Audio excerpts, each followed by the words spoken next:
A millionaire patient pretends to be in a coma, but when he hears his nurse's confession... Hello everyone. Before we begin today's story, I have a small favor to ask. Please hit subscribe and turn on the notification bell so you never miss our channel's new videos. It is quick, free, and the best way to support us in bringing you more dramatic stories. Your support means the world to us. Where are you watching from? Drop your city or country in the comments below. Thank you very much. Alright, let us dive into today's story. Let us go back to our main character. The fluorescent lights in Westbridge Private Hospital hummed softly, painting the corridor in a cold, sterile glow. Inside room 1203, the rhythmic beeping of a heart monitor filled the silence. On the bed lay Logan Price, 32 years old, heir to a billion-dollar insurance empire. To the world, he was a man in a deep coma after a mysterious car accident on Highway 45. But behind those still eyelids, Logan was fully awake. He could hear everything: the shuffling of nurses, the mechanical click of the IV pump, and the soft footsteps that always stopped at his door around midnight. That was when she came. Grace Miller, 26, a night shift nurse with calm hands and tired eyes. Every night, she would enter his room with quiet care, check his vitals, and whisper something he was never supposed to hear. Tonight, as she walked in, her ponytail brushed her shoulder, and the faint scent of lavender soap drifted in the air. She placed a warm towel on his forehead and whispered, "Good evening, Mr. Price. Your heart rate looks good tonight. Maybe you can hear me, maybe not, but I hope you are fighting in there." If only she knew he was. Through the small gap of his barely open eyelids, Logan could see her reflection on the metal stand. There was kindness in her face, the kind he had forgotten existed outside of charity galas and boardrooms. He wanted to speak, to tell her he was not gone, but he had made a choice, a dangerous one. After the crash, his doctors believed his brain activity was weak, and his half-brother Carter had already begun moving to take over the company. Logan had decided to pretend to be in a coma until he discovered who had tampered with his car that night. The irony was cruel. The most powerful man in the city now lay helpless in a hospital bed, listening to the world go on without him. Grace adjusted his IV tube, her touch gentle, almost protective. Her badge caught the light Grace MRN. He heard the soft scratch of a pen against paper as she filled out his chart. Then she spoke again, softer this time. "My father was here once, not in this room but in this hospital. He did not make it. The insurance company said his treatment was not covered. Price Health, I think it was called." Logan's heartbeat spiked for a second on the monitor. Grace looked up, startled, then exhaled and smiled sadly. "Sorry, I talk too much. Maybe that is why I get the night shifts." Her voice trembled as she smoothed the blanket over his chest. "You know, sometimes I think people in comas can still hear. If you can, then I hope you do not feel alone. No one deserves to feel that." She turned off the overhead light, leaving only the blue glow from the machines. Her silhouette lingered by the door for a moment before she whispered, "Good night, Logan." The door clicked shut. In the stillness, Logan's chest rose and fell in slow, deliberate rhythm. He could feel the warmth where her hand had rested. For years, he had heard shareholders, lawyers, and board members talk about numbers, risk, and profit. But tonight, in the quiet of his hospital room, he had heard something different, something human. His lips almost curved, just enough to make the monitor beep a little faster.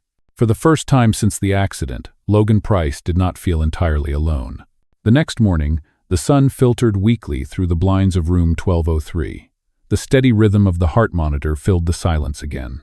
Grace walked in with a clipboard in her hand, her steps light, but her face drawn with fatigue. Another 12-hour night shift had left faint shadows under her eyes. She pulled on a fresh pair of gloves and began her morning routine. Logan listened, his body still as stone, but his mind sharp, alert. He had learned to count her steps: 5 from the door to the sink, 2 to the IV stand, and 1 to his bedside. Every detail of her movement had become familiar, even comforting. "Good morning, Mr. Price," Grace said softly, her voice hoarse from lack of sleep. "The city is freezing today. I almost slipped on the parking lot ice again." She gave a tired laugh and began adjusting the monitors. She had no idea that the man lying there, the same name printed on her badge and the one she quietly resented, was listening to every word. Grace leaned closer, checking his pupils with a penlight. "Still the same," she murmured. "I guess you like your naps long." Logan wanted to smile. He almost did. As she took his blood pressure, she hummed a tune, something faintly familiar, an old country song that his mother used to play when he was a boy. The sound filled the sterile air with a warmth that even money could not buy. But beneath the gentle rhythm of her routine, Grace carried a storm inside. After finishing her tasks, she sat on the small stool beside his bed, took off her gloves, and sighed. Her gaze drifted to the city skyline through the hospital window. "My father loved mornings like this," she whispered, unaware that Logan was listening. "He used to make pancakes every Sunday, said they were the only luxury we could afford." Her voice broke. "Until the hospital said his treatment was not covered. Price Health decided it was too expensive. They gave us numbers instead of hope." Logan's heart pounded against the machines. He could almost hear his company's slogan echoing mockingly in his head. Health, security, trust. He had signed those policies himself. He had built an empire on efficiency, not compassion. Now, listening to Grace, he realized what his success had cost. Grace brushed away a tear and forced a smile. "Sorry, Mr. Price. I keep talking to you like you are my therapist. I guess it is easier when no one talks back." She looked down at her wristwatch. The strap was frayed, the leather faded. She adjusted it carefully, a small act of pride. Then she took a deep breath, stood up, and whispered, "Hang in there, okay? You are still fighting, and so am I." The door closed behind her. Logan lay in silence, the beeping of the monitor slowing again. He could not shake the image of her tear-streaked face. For years he had measured his worth in quarterly reports, in profit margins, in the size of the buildings that bore his name. But now, lying helpless in a hospital bed, he was confronted by something he could not calculate: regret. Later that day, 2 doctors entered his room. He recognized one of them by voice. Dr. Harris, the head of neurology. "Vitals are stable," the doctor said. "Still no signs of higher brain response. If there is no progress in 2 weeks, we may need to discuss moving him to long-term care." Grace's voice, faint but firm, cut through. "He reacted last night. I saw a change in his heart rate when I spoke to him." Dr. Harris paused. "Grace, that is wishful thinking.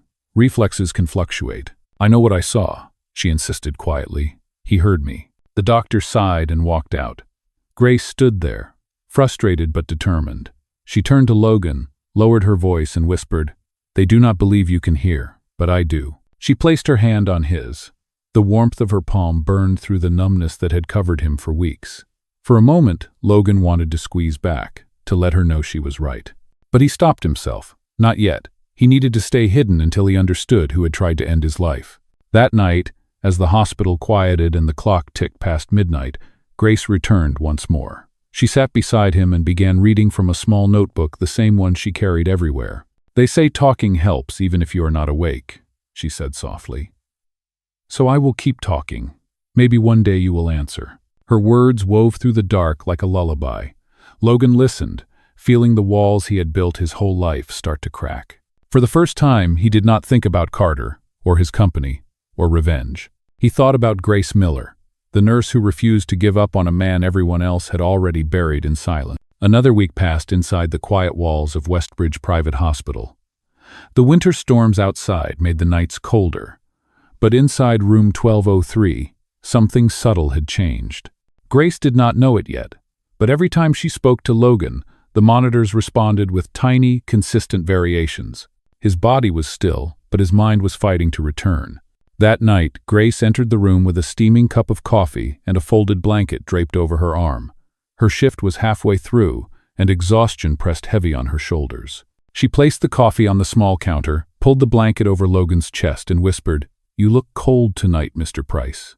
The heaters are doing their best, but this hospital always feels like an icebox after midnight." Logan heard the tremor in her voice. He could tell she was not just tired, she was worried. Something had changed in her tone over the past few days, more hesitation, more weight behind her words. Grace sat down on the stool, rubbing her hands together to warm them. The faint sound of rain tapped against the window. "I got a letter today," she began, her voice shaky. "The bank said they will start foreclosure on my apartment if I do not pay by next month." She gave a bitter laugh. "I guess when it rains, it pours." Logan wanted to scream. He wanted to open his eyes and tell her that everything would be fine, that he could fix it all with one phone call. But his body refused to obey. Instead, he listened, trapped inside the shell of his own silence. Grace looked at him and smiled faintly.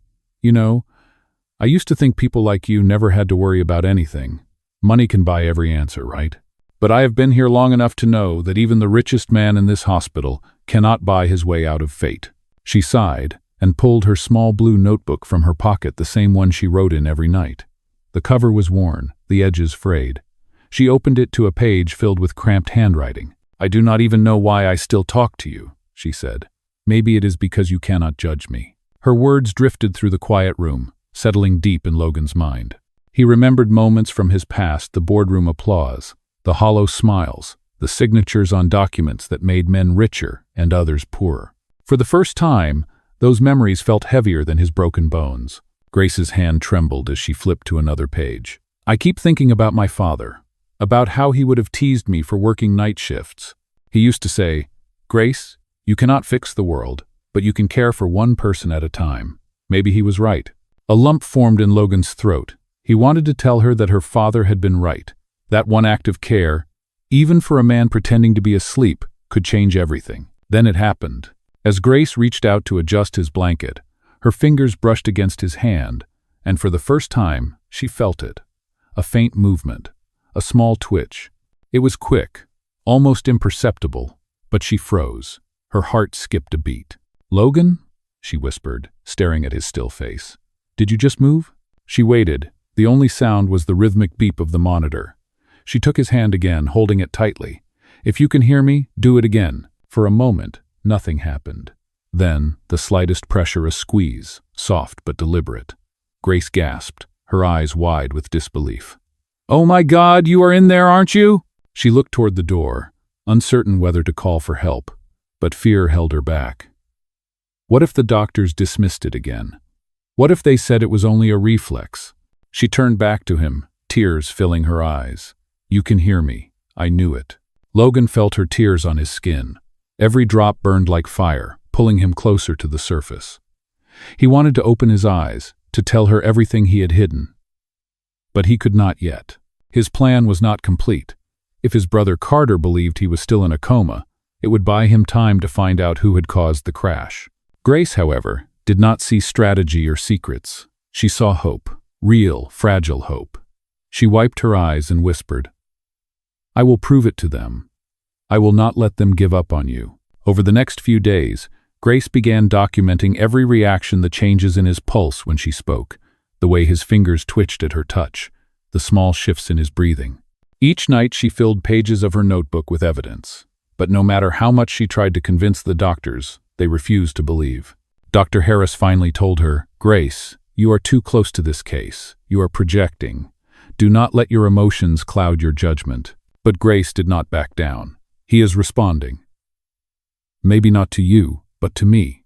That night, when she returned to Logan's bedside, she spoke softly, her voice trembling with quiet defiance. "They think I am imagining it, but I know the truth. You are fighting, and I will not stop talking to you until you win." The storm outside grew louder, thunder rumbling in the distance. Grace turned off the overhead lights and sat beside him in the glow of the monitors. She read from her notebook stories about her childhood, her dreams, her fear of losing everything. As her words filled the room, Logan's pulse quickened again, the monitor responding like a heartbeat shared between two souls. Grace smiled through her tears. "See, you are still here." And for the first time, Logan knew she was right. Days turned into nights, and winter deepened around Westbridge Private Hospital. The snow outside fell heavier than ever, wrapping the city in silence. Inside room 1203, Grace kept her promise. Every night she came back to Logan's bedside with that same calm voice and that same small blue notebook. But beneath her steady routine, worry began to bloom. No one believed her reports about Logan's small reactions. Dr. Harris had already warned her not to overstep. Other nurses whispered behind her back, calling her the coma whisperer. Still, she refused to stop. On the 7th night after she first felt his hand move, Grace walked in with her hair pulled back and eyes rimmed red from exhaustion. Her shift had been brutal. 2 emergency cases had nearly broken her. But she still came. The room was dim, lit only by the glow of the monitors. She sat down and spoke softly, her voice barely above a whisper. "It has been one of those days, Mr. Price. The kind that makes you question if you are really making a difference." She placed her hand gently over his. "Sometimes I think you are the only one who listens."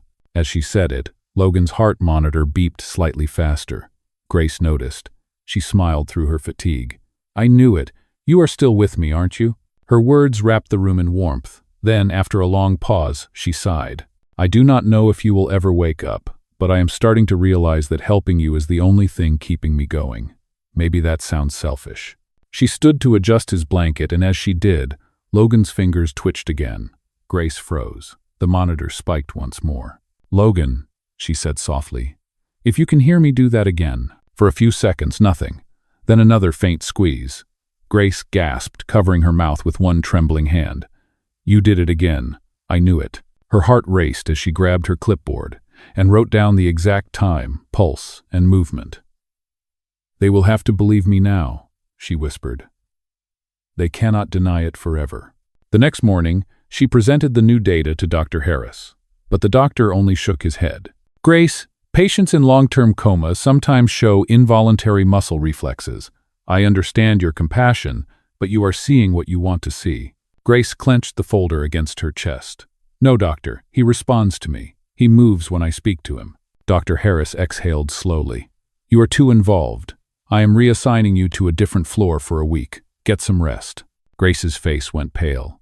"You are taking me off his case?" "It is for your own good," he said, and walked away. That night, Logan waited, but she did not come. The silence in room 1203 felt different, colder, emptier. The soft hum of machines no longer sounded comforting. Hours passed, and he realized just how much he had come to depend on her voice. When Grace finally returned 2 nights later, it was not as a nurse on duty, but as a friend who could not stay away. She entered quietly, looking around as if sneaking into sacred ground. She sat beside his bed, took his hand, and whispered, "They reassigned me. They said I need a break, but I could not leave you." Her tears fell onto his skin. "I do not even know why I care this much. Maybe it is because I feel like if you can fight, then maybe I can too." Logan felt every word sink deep into his chest. He wanted to speak, to tell her that he had heard everything, that her faith had become the only thing keeping him alive. That night, Grace rested her head on the side of his bed, her fingers still holding his. For a long time, neither moved. The room was silent except for the rhythmic beeping of the monitor. Then, for the first time, something extraordinary happened. As Grace drifted into a light sleep, Logan's eyes fluttered open for a fraction of a second. The lights were dim, and his vision blurred. But he could see her face, peaceful, close, illuminated by the blue glow of the monitors. A single tear rolled down his cheek. The machines registered the change. The monitor beeped louder, waking Grace with a start. She lifted her head and gasped, staring at his half-open eyes. "Logan?" she whispered. "Can you hear me?" His lips trembled, forming no sound, but his fingers moved again, slow, deliberate, a message she could not yet understand. Grace covered her mouth, tears spilling down. "You are coming back. I know you are." For the first time in months, hope filled the room completely, bright enough to rival the sterile light of the hospital. Logan's eyes closed again, but this time, he was not slipping away. He was fighting his way back. The following morning, the hospital buzzed with a quiet sense of disbelief. Word spread fast. The patient in room 1203, the man everyone thought would never wake, had shown clear signs of awareness. Grace had reported it immediately, her voice shaking with both fear and excitement. For once, the staff could not ignore what was happening. Dr. Harris arrived with 2 other physicians, checking Logan's vitals, performing light tests. His pupils reacted. His fingers twitched again. Even the skeptical doctor could not deny it any longer. "It seems we have a miracle on our hands," he said softly. Grace stood at the corner of the room, her heart pounding as she watched Logan's chest rise and fall. The man who had been her silent companion for weeks was finally coming back. By afternoon, the sunlight stretched across the white floor, and Logan's eyelids moved once more. His breathing deepened, steady and human. Grace took a hesitant step forward. "Logan," she whispered, "can you hear me?" A faint sound escaped his lips, a breath, almost a word. Then, slowly, his eyes opened. They were unfocused at first, blinking against the light. The machines beeped faster. Grace covered her mouth, tears filling her eyes. He looked confused, his gaze drifting around the room before finding her face. For a long moment, they just stared at each other. Then, with a voice rough from months of silence, he said her name. "Grace." Her knees went weak. "Oh my God, you said my name." she whispered. Dr. Harris stepped forward quickly. Mr. Price, can you hear me? You have been unconscious for a long time. Do you know where you are? Logan blinked slowly, then nodded. His voice cracked, but his words were clear enough. Hospital, Westbridge. The doctors exchanged astonished looks. Remarkable, one of them murmured. Grace moved closer, her hands trembling as she checked the IV line. Welcome back, Logan, she said softly. You really scared us. He wanted to smile, but his throat was dry. How long? Almost 3 months, Dr. Harris answered. You are lucky to be alive. Lucky. Logan let the words sit in his mind. He did not feel lucky. He felt reborn and burdened with everything he had heard during the months he pretended to be gone. Over the next few days, the hospital became a whirlwind of reporters, board members, and relatives. Carter Price visited once, camera ready, all smiles for the press. The doctors performed a miracle, he told the reporters, his arm around his brother's shoulders. But Logan could see the tension in his eyes, the calculation behind every gesture. When the cameras were gone, Carter leaned close and whispered, You really gave us a scare, brother. But now that you are awake, maybe you can start letting go of the company for a while. You need rest. Logan simply nodded, too weak to argue, but inside, his mind sharpened. Every instinct told him Carter had something to hide. He remembered the sound of the brakes screeching, the dark figure near his car before the crash. He remembered the panic in Carter's voice on the phone right before the accident. But amid those dark thoughts, there was one light, Grace. Every evening, she checked on him after her shift, bringing him warm tea or simply sitting in silence. She never asked for credit, never spoke of the nights she had spent talking to him. One night, as the machines hummed softly, Logan whispered, You were here, the whole time. Grace looked up, startled. I was, she said, but I did not think you would remember. I remember everything, he said, his voice steady now. Every word, every story you told me, even your father's pancakes. Her eyes widened. You heard me? He nodded. Every night. You kept me alive. Tears filled her eyes. I was only doing my job. No, he said quietly. You did more than that. You reminded me what it means to care. For a moment, the room was silent, except for the gentle hum of the machines. Grace smiled faintly, but her heart ached. She knew her time on his case was ending. With him awake, she would be transferred soon. As she stood to leave, Logan reached out and caught her wrist. His grip was weak but deliberate. Do not go yet, he whispered. There is something I need to tell you, but not here. When I am stronger. Grace nodded, her throat tightening. Then get better fast, Mr. Price. He smiled faintly. Call me Logan. That night, as she left the room, the hallway lights flickered against the glass walls, and Logan lay awake, staring at the ceiling. The man the world thought was gone had returned. But beneath his recovery, a storm was building, a truth waiting to surface. And somewhere in that truth lay both danger and redemption. A week later, Logan was strong enough to sit up in bed without help. The doctors called his recovery a medical miracle. But Grace knew it was more than that. It was willpower. It was unfinished business.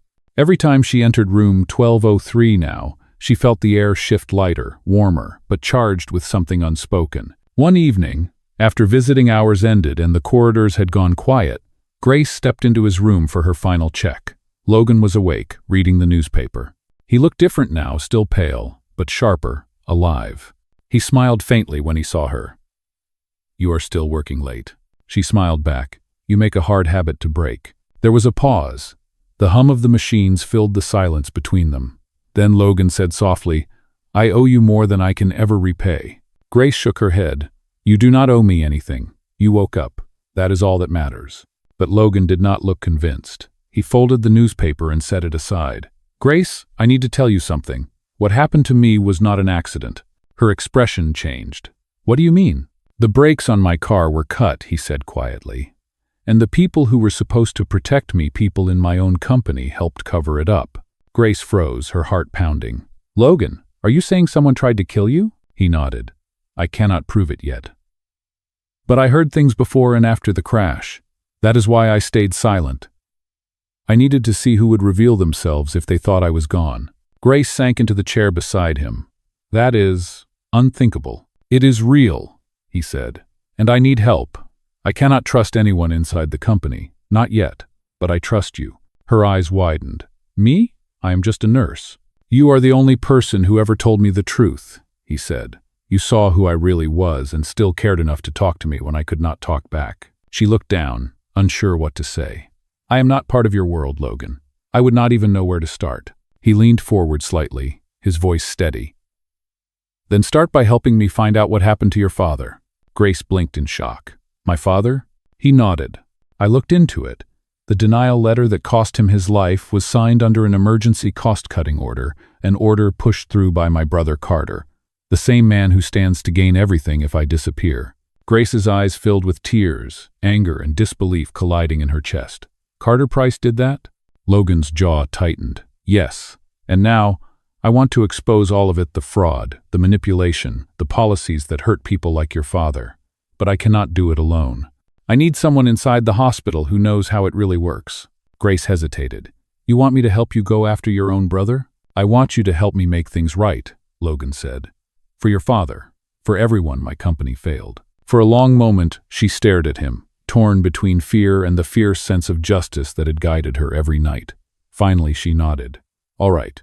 Tell me what you need. Logan exhaled, relief crossing his face. There is a file records linking Carter to several denied insurance cases, including your father's. It is hidden in the hospital's archive database. You can access it. Your badge gives you clearance. Grace's pulse quickened. If they catch me, I could lose my job. He met her eyes. If we do nothing, more people will lose their lives. She held his gaze for a long second, then gave a small, resolute smile. Then I guess we have work to do, Mr. Price. He returned the smile, softer now. Call me Logan. We are in this together. As she left the room, her heart raced not from fear, but from purpose. For the first time, Grace Miller was not just a nurse caring for a patient. She was part of something bigger. And in the quiet that followed, Logan lay back against his pillow, staring at the ceiling. He knew that by trusting her, he was opening a door that could change both of their lives forever. 2 nights later, the hospital was quieter than usual. The snow outside had turned to sleet, tapping against the windows like a secret rhythm. Grace sat in the dim light of the nurse's station, glancing at the clock. It was almost midnight. Her heart pounded as she looked toward the restricted wing where the archive servers were stored. She had memorized Logan's instructions. Swipe her badge, access the old insurance database, copy the files tied to the denial orders Carter Price had approved. Simple, he had said. But nothing about this felt simple. Taking a deep breath, Grace stood, adjusted her ID badge, and walked down the corridor. The floor lights reflected on the polished tiles, every sound amplified by her nerves. She stopped at the door marked Records and Data Access, authorized personnel only. Her badge trembled slightly in her hand as she swiped it through the reader. A green light blinked. The door clicked open. Inside, the air was cold and dry, filled with the hum of servers. Rows of machines blinked with tiny red and blue lights. Grace followed Logan's directions exactly Terminal 3, folder, Legacy Claims. When she typed the access code he had given her, the screen came to life. Line after line of patient names filled the monitor. She scrolled, and there it was. Miller, Charles, denied coverage, non-essential treatment classification, authorized, C. Price, her father's name. The reason she had worked every night since his death. Her breath hitched as she whispered, they called it non-essential. Tears welled in her eyes, but she kept scrolling. Hundreds of other patients, all denied under the same directive, all bearing Carter Price's signature. She inserted the small drive Logan had given her and began the download. Suddenly, the sound of footsteps echoed in the hallway. Grace froze. The door handle turned. She yanked the drive out and slipped it into her pocket just as Dr. Collins, the hospital director, stepped inside. Grace? His tone was sharp, suspicious. What are you doing here? She forced a nervous laugh. Dr. Collins, I was just updating patient records. The system crashed earlier. His eyes narrowed. At midnight? He stepped closer, glancing at the active screen. Legacy files? Those are sealed documents. Who gave you clearance? Grace swallowed hard. I was told to verify data for Mr. Price's recovery review. At the mention of Logan's name, Dr. Collins's expression shifted just slightly, but enough for her to notice. He reached for the keyboard. You should not be in here. I will handle this. Thinking fast, Grace stepped back. Of course, doctor. I am sorry. She turned to leave, her heart hammering, the drive pressed against her palm. Back in room 1203, Logan waited. When Grace slipped in, her hands were shaking. "You got it?" he asked quietly. She nodded, pulling the small drive from her pocket. "But I think they know. Dr. Collins caught me in the archive room." He looked afraid. Logan took the drive, his expression calm but eyes fierce. "That means we are close. They know the truth is coming out." Grace leaned against the wall, trying to catch her breath. "What happens now?" "Now," Logan said, "we finish this. Tomorrow I will attend the board meeting they have been planning without me. Carter thinks I am too weak to show up. He is wrong." Grace looked at him, her fear slowly giving way to admiration. "You could lose everything." He met her gaze and said quietly, "If I do nothing, I lose who I am." For a moment, neither spoke. The storm outside roared louder, wind rattling the windows. Grace finally smiled through the tension. "Then I guess I will be there too." Logan nodded once, a small spark of resolve lighting in his eyes. "We started this together. We will end it the same way." And as the lights flickered in the dark room, both of them knew that the truth waiting to surface would not only expose the corruption, it would change their lives forever. The next morning, Westbridge Private Hospital was unusually busy. Security guards lined the main hallway as black cars arrived one after another. It was the day of the hospital's board meeting, the one where Carter Price was expected to finalize the merger that would give him complete control of Price Health. Logan sat in a wheelchair near the elevator, dressed in a dark suit for the first time since his recovery. The color had returned to his face, but his eyes held a sharper focus than before. Grace stood beside him, holding a folder pressed to her chest. Inside, it was the printed evidence from the drive, the records that could destroy Carter's empire. "Are you sure you are ready for this?" Grace asked quietly. Logan looked up at her, his expression calm. "I have never been more ready." They entered the boardroom together. Conversations stopped. Cameras clicked. Carter stood at the head of the long glass table, smiling his practiced public smile. "Logan," he said smoothly, "you should be resting. I am handling things just fine." Logan's voice was steady. "I am aware. That is why I am here." Carter's smile faltered slightly. "You look strong, brother. But this meeting is about finalizing decisions. Perhaps you can catch up later." "I intend to finalize something," Logan said.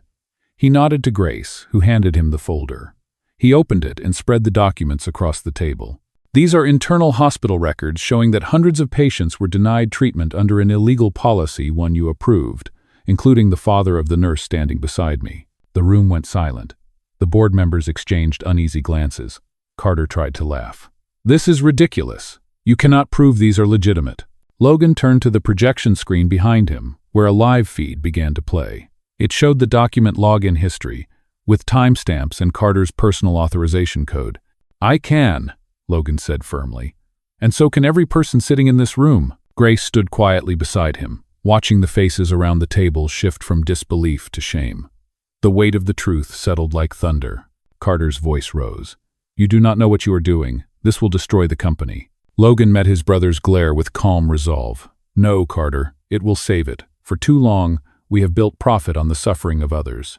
That ends today." He turned toward the stunned board members.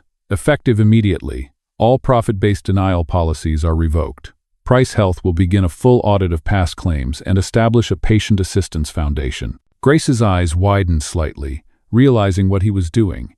He was giving away the power that once defined him. Carter slammed his hand on the table. "You will regret this." Logan rose from his wheelchair, steady on his feet for the first time in front of them all. "I already regret not doing it sooner." For a moment no one moved, then one of the older board members spoke. "Mr. Price, I believe this is the right direction. You have my vote." Others followed. One by one, the board aligned behind Logan. Carter's face drained of color. He grabbed his briefcase and stormed out, the cameras capturing every second of his retreat. When the room finally emptied, Logan turned to Grace. The weight of years of silence seemed to lift from his shoulders. "It is done," he said softly. "Your father's story will not be forgotten." Grace smiled, her eyes bright with emotion. "You did it, Logan." He shook his head gently. "No, we did. You believed when no one else did." The afternoon light spilled through the glass walls, bathing them both in gold. For the first time, Logan Price was not just a man of wealth or power, he was a man of purpose. And beside him stood the nurse who had reminded him that compassion, not money, was the true measure of healing. Weeks passed, and the world outside the hospital began to change. News outlets called Logan's decision the price reform.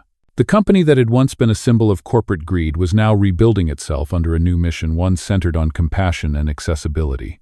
The scandal that exposed Carter had led to criminal investigations, but Logan never spoke about it again. He was done chasing revenge. His focus was now on healing what money had broken. Westbridge Private Hospital became the heart of that transformation. Logan returned often, not as a patient but as a partner in a new project, the Miller Care Initiative, a foundation named after Grace's father. It provided treatment for families who could not afford it, funded by Logan himself. On a quiet spring afternoon, the hospital held a small ceremony to open the new community clinic built beside the main wing. The air smelled faintly of fresh paint and flowers. Patients, nurses, and doctors gathered as Logan stepped to the podium, with Grace standing just a few steps away. He began softly, his voice clear and calm. For a long time, I believed that success meant power, that the best way to help people was through control. But I was wrong. It took losing everything and meeting someone who still believed in kindness to remind me what being human really means. He turned toward Grace.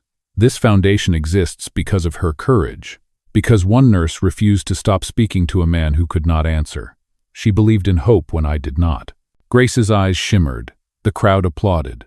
After the event, as the sun began to set behind the hospital, Logan and Grace walked through the quiet hallway toward room 1203, the room where everything had begun. The machines had been removed, replaced with warm lamps and framed photos of former patients who had recovered there. Grace smiled softly. "It feels different now." Logan nodded. "It should. This room used to remind me of weakness. Now it reminds me of mercy." He paused, then reached into his coat pocket and pulled out a small velvet box. Grace froze, her breath catching as he opened it to reveal a simple gold ring. "I do not have grand speeches left in me," he said gently. "You already know the worst parts of who I was. But if you will stay, I want to spend the rest of my life proving that the man you saved is worth loving." Tears filled her eyes. "Logan, you do not need to prove anything." He smiled. "Maybe not, but I want to." Grace nodded, her voice breaking. "Yes." He slipped the ring onto her hand. The gesture was quiet, intimate, real, nothing like the public life he used to live. Just the two of them in the same place where their story had begun. They sat together for a while, listening to the soft hum of the hospital beyond the walls. Then Grace leaned her head on his shoulder and whispered, "You know, I think your coma was the best thing that ever happened to you." Logan chuckled, a sound full of peace. "You might be right. It forced me to wake up in more ways than one." As they stood to leave, the camera of the mind lingered on the plaque by the door. Room 1203, where listening saved a life. And the narrator's voice, calm and full of warmth, closed the story. Sometimes it takes losing everything to hear the truth that changes us. And sometimes, all it takes to heal the world is one person who refuses to stop caring.